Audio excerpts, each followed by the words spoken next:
Selamat pagi Bapak Ibu dosen pengampu mata kuliah teori-teori sosial dan teman-teman semua.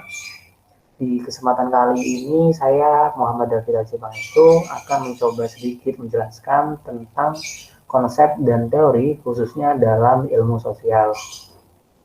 Nah, pemaparan materi kali ini akan saya mulai dengan pengertian konsep terlebih dahulu, jenis-jenis konsep, dan juga contoh dari konsep itu sendiri.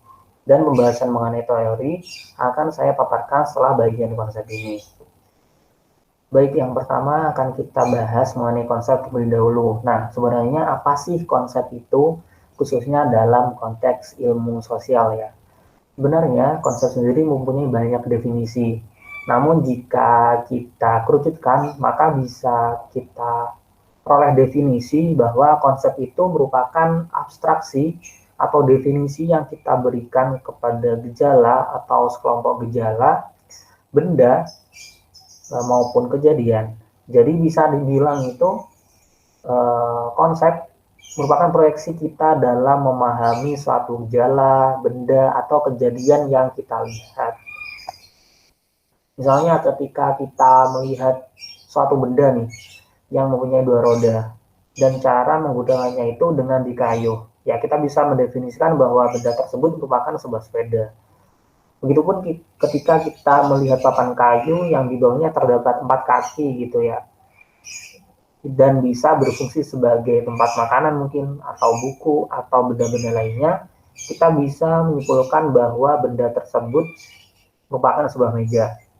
Ataupun ketika melihat orang berkerumun di pinggir jalan gitu, lalu ada polisi, terus ada petugas medis mungkin, kita bisa mendefinisikan bahwa di tempat tersebut ada suatu kejadian yang dinamakan kecelakaan lalu lintas. Nah, itulah secara sederhana bagaimana kita memahami definisi konsep. Nah, selanjutnya jenis dari konsep. Karena keterbatasan waktu, maka saya akan hanya memberikan clue bahwa biasanya konsep itu dibagi menjadi dua. Yang pertama adalah konsep yang observable atau yang dapat diamati, dan kedua yaitu konsep yang konstruktif atau yang tidak dapat diamati secara langsung. Nah, konsep yang observable bisa dilihat secara kasat mata. Contohnya itu ketika kita melihat sebuah gedung misalnya, gedung GSP, Geraha Sabah Pramana misalnya. Kita bisa melihatnya secara langsung gitu. Dan kita bisa mendefinisikan bahwa itu gedung GSP kayak gitu.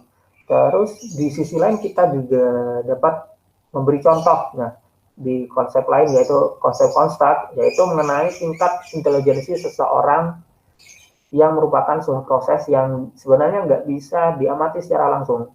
Tapi yang bisa itu hanyalah IQ yang merupakan eksistensi, sekedar eksistensi dari adanya intelijensi yang bersifat lebih abstrak.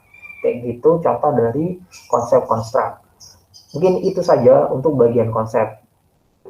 Nah, selanjutnya kita akan sedikit membahas mengenai teori.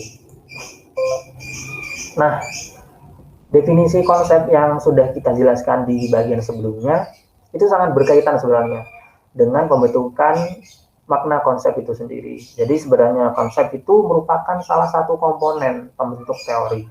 Selain konsep itu ada komponen lain yang membentuk teori, itu ada variabel dan proposisi.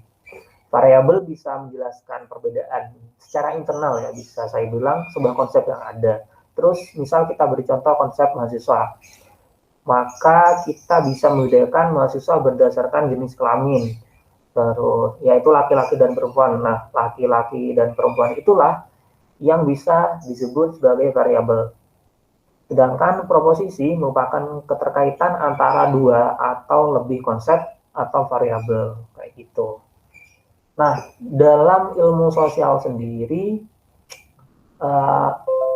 kita bisa mengelompokkan menjadi 3 paradigma sesuai dengan yang dipaparkan oleh George Ritzer. Itu ada 3, yang pertama itu ada fakta sosial, kedua ada definisi sosial, dan ketiga ada perilaku sosial. Dalam fakta sosial itu di bawahnya, di bawah paradigma fakta sosial itu ada teori fungsionalisme struktural, terus ada teori konflik, ada teori sistem, ada teori sosiologi makro. Terus yang definisi sosial itu ada teori aksi, ada teori interaksionisme simbolik, ada teori fenomenologi. Terus kalau di paradigma yang ketiga, yaitu paradigma perilaku sosial, ada teori sosiologi behaviorisme, sama teori pertukaran. Mungkin itu saja penjelasan mengenai konsep dan teori. Jika ada suatu kekurangan, maka akan saya jadikan sebagai bahan evaluasi. Mohon maaf dan terima kasih sebanyak-banyaknya.